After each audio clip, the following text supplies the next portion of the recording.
Was it some kind of joke? No, this is. Don't eat the crab dip. I'm saying you're a football player. It's in your blood. That's racist. Your soul. That's racist. Your eyes. That's gay. That's homophobic. That's black. That's racist.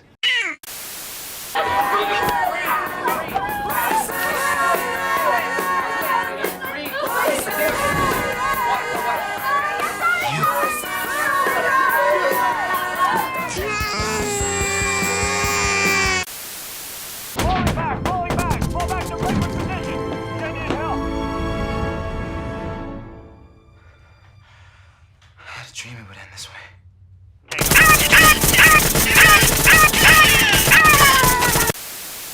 Yoip! Word up, Yoshi Sormunchakupas is my name, and I'ma tell you how I beat the IRS at their own game. I lied on my tax forms cause I just don't give a fuck. Now I'm practically swimming around in big bucks. I got $12 million in my attic undeclared, and I got another million more right under my stairs. I do my business deals under cover of the night so I can hide the cash away from Uncle Sam without a fight.